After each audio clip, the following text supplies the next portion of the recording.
السلام عليكم، ازيكم يا حبايبي؟ عاملين ايه؟ يا رب كلكم تكونوا بخير وبصحة وافضل حال، وربنا ما يحرمني منكم جميعا يا رب، ويسعد قلوبكم ويوسع ارزاقكم، اللهم امين يا رب العالمين. النهارده نعمل مع بعض مربى البلح بديل مربى الكريز. الكريز غالي واحنا مش قده، فعلى قد ما نقدر بنعمل اللي نفسنا فيه، بس بطريقة اقتصادية شوية، وخصوصا انا بعمل المربى ديت بطريقة اقتصادية جدا جدا، وهتشوفوا دلوقتي انا بعمل فيها ايه. اولا ما بتاخدش معاك نار كتير عشان تستوي، وكمان ما بتحطوش سكر كتير عليها قوي علشان تديكوا اللون الاحمر ده، ولا تبقى تقيله. والسر بسيط جدا هتشوفوه دلوقتي معايا في الفيديو. وعلى فكره يا حبايبي، الطريقه ديت انا معتمداها بقالي سنين والله، ما بحبش اغيرها. اختي متعلماها من اخت جوزها وعلمتها لي، وبحب اعملها دايما لانها بتطلع ناجحه معايا، وبخزنها خارج التلاجة. ما بتحمضش معايا ولا بيحصل لها حاجه خالص، من غير بقى ما تحط عليها مواد حافظه ولا حاجات من دي. ممتازة بقى. تزيني بقى التورت بقى كده في رمضان ان شاء الله، او في اي مناسبة. تزيني بقى الحلويات مع شوية قرص كده وشوية بكاكين في السحور، بالصحة والعافية على قلوبكم. تعملي سندوتشات للعيال في المدارس، لانها ما فيهاش مثلا عسل كتير وتلحوس الشنطة وتبوظ لك الدنيا، زي ما انتوا عارفين كلكم طبعا. في اطفال كده بتحب تاخد مربات معاه في السندوتشات، فالمربى دي ممتازة وصحية جدا جدا، يعني من اجمل المربات اللي ممكن تعمليها مربى البلح. يلا كده نبدأ ونسمي الله ونصلي على سيدنا محمد عليه الصلاة والسلام، ونقول احنا عملناها ازاي. اول حاجة كده بتجيبي كمية البلح اللي انت عايزاها، ودلوقتي هقول لكم بتحط على الكيلو البلح سكر قد ايه. بتجيبي الكمية اللي انت عايزاها وتغسليها كويس وتقشريها، ولو عندك مبشرة زي ديت قشري بيها، لانها سريعة جدا وبتشيلش جزء كبير من البلحة، لكن السكينة ممكن تشيل معاكي جزء كبير. فبصراحة ما شاء الله عليها، يعني بتقشر بسرعة جدا. وبعد كده طبعا بتفتحي البلحة وتطلعي النوايا وتقطعي قطع صغيرة، او لو عايزة تعملها مطاولة، انا بعملها ايه مربعات صغيرة كده يعني. طبعا بتعملي الشكل اللي انت عايزاه. وفي ناس بتطلع النوايا وتحشي البلحة كده ايه سوداني، يعني الطريقة دي برضو اختي بتعملها، بس انا بصراحة ما بحبش اعملها، لانها ايه بتمسكي البلحة كده وتاكلها زي الحلويات كده، يعني ما بتعرفيش تغمسي بها مثلا بعيش، او ما بتعرفيش تزيني بها حلويات او تورت او حاجات من دي. فانا بحب اعمل الطريقة دي علشان طريقة اقتصادية، وكمان بتعجب عيالي، فاعتمدتها وبحبش اغيرها. وان شاء الله لو نزلت البلد واختي عملت البلح اللي هو محشي بالسوداني، هصورهولكوا وانزلهولكوا برضه. طبعا كنت هنا بقول لكم ممكن تعملوها مطاولة او ممكن تعملوها مربعات صغيرة، بس اهم حاجة ما تفتحي البلحة القشرة الخفيفة دي لازم تطلعيها، علشان لو سبتيها بتبقى يعني مش ظريفة في الاكل كده، وتلاقيها حتت رفيعة كده في قلب المربى. فلازم تطلعي القشرة الناعمة قبل ما تبداي تقطعي البلح. طبعا خلصت ال3 كيلو بتوعي، حبيت اوزنهم معاكم واشوفهم صفوا قد ايه. صفوا 2 كيلو، يعني 1900 جرام، 1950 جرام، يعني 2 كيلو ناقصين 50 جرام، يعني طلع منهم كيلو نوى وقشر. انا طبعا قبل ما احط البلح في قلب الحله كنت وزنه الحله ومصفره الميزانه، ودي وزن البلح بالظبط. هقول لكم انا وزنته ليه دلوقتي.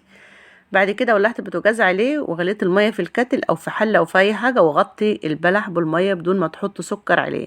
ودي السر اللي بيخلي البلح يستوي معاك بسرعه، لان لو حطيت عليه السكر قبل ما يستوي ياخد له غلوه كده زي ربع ساعه، بيجلد معاك وبياخد نار كتير قوي معاك. فدي بصراحه سر برضو من الاسرار اللي اختي معلمها لي.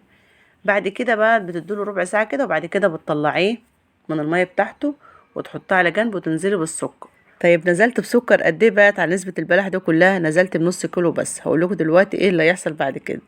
بعد كده نزلت برضو بعصير ليمون كده زي ما انتم شايفين. عملت على ال2 كيلو بلح او ال3 كيلو بلح، قولي 3 كيلو بلح لان مش كلكم طبعا عندكم ميزانة. 3 كيلو بلح هتنزلي عليهم بعصير ليمونتين كبار، ولو عندك ملح ليمون ممكن برضو تحط معلقة شاي صغيرة على ليمونة واحدة. بس انا بصراحة بحب دايما اعمل حاجة فريش كده وطازة. انا عندي ملح ليمون برضو، بس انا اتعودت على كده، بحط ليمون طازه كده بيديله مزازه كده وبيديله طعم حلو قوي، وكمان ريحه وبيحفظه.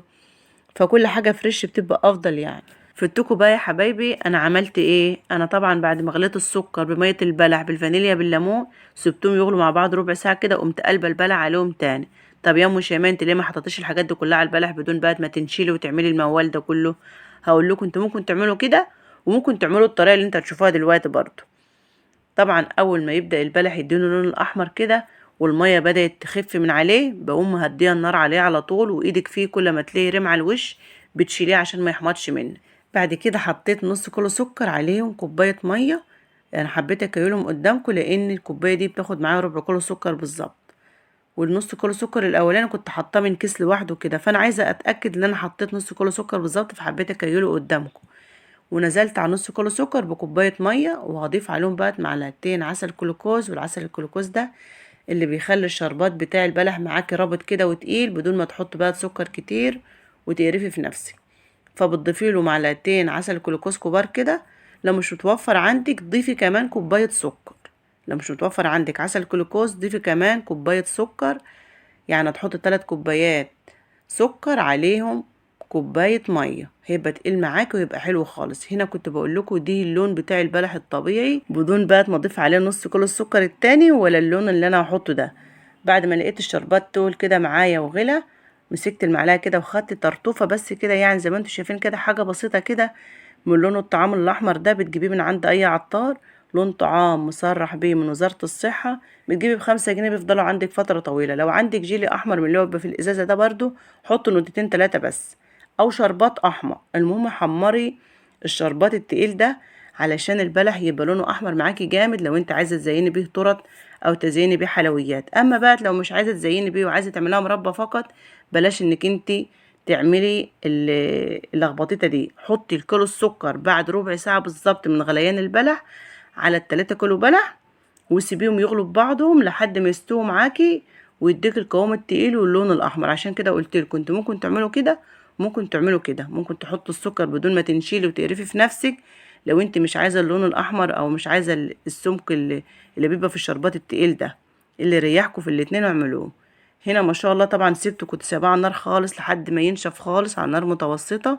كنت هنا بوريكم اقول لكم شوفوا الفرق ما بين ده الميه الاولانيه والميه ديت، كل ما بتسيبيه كل ما بيتقل معاكي ويديكي لون احمر واتقل كمان. حتى لو ما عملتيش الخطوه الاخيره اللي هي بتاعت عسل الجلوكوز والسكر ولون الطعام، برضو هيديكي لون احمر ويديكي قوام حلو قوي. طبعا هنا تحس ان ايه، دي لون مختلف عن اللي انتوا شايفينه خالص. لا يا حبايبي، ساعة ما تلاقيها بدأت تنشف معاكي والشربات يتقل كده، اطفي عليها بس، ولما تسيبيها وتبرد هتتقل معاكي وتديكوا لون احمر زي ما انتوا شايفينه كده. سيبها بس تبرد كده وتاخد ايه وقتها كده. طبعا كنت سايباها كمان ليله كامله، انا بس سبتها يعني كام ساعه كده، كانت لسه دافيه شويه كمان. لما تسيبيها تبرد خالص وتحطها في التلاجة كده، بتحس انك انت عامله مربى عباره عن عسل جلوكوز كده تقيله جدا. طبعا اهم حاجه البراطين بتاعتك تكوني معقماها وغسلاها وحطاها في الشمس، او عاملاها بشويه خل كده ومنشفاها من الميه، علشان المربى تعيش معاكي فتره طويله وما تحمضش منك، وخصوصا لو انت تحتفظي بيها خارج التلاجة زي حالاتي كده.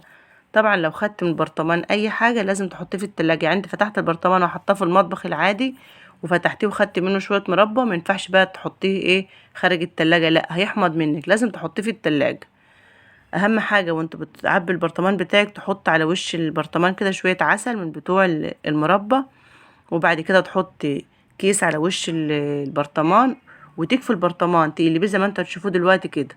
طبعا ما شاء الله ال3 كيلو بلح عملوا معايا 3 براطيم، وكمان اللي في البوله ده ممكن يعمل برطمان كمان، بس انا حطيته طبعا ايه في التلاجة كده في علبه بلاستيك، العيال سحبوا منه. وبالصحة والعافية على قلوبكم، يا رب الطريقة تكون عجبتكم ونالت رضاكم. ولو الفيديو عجبكم والله يفرح قلوبكم، ما تبخلوش عليا باللايك وشيروا الطريقة دي لحبايبكم، بجد والله يا جماعة طريقة حلوة جدا. واتمنى الناس الجديدة لأول مرة تنورني وتشرفني في قناتي، تاخد جولة في القناة كده، يمكن القناة تعجبكم. لو الفيديو ما عجبكوش يعني، بس ان شاء الله يعجبكم، وخصوصا لو نفذتوا الطريقة. لو الفيديو عجبكم تشتركوا في قناتي وتفعلوا الجرس على الكل. وبالصحة والعافية على قلوبكم يا حبايبي. وبشكر اي حد بيسمع الفيديو معايا لحد الاخر، او بيرفع له منتدى، او بيتخطاش الاعلان. مع الف سلامة.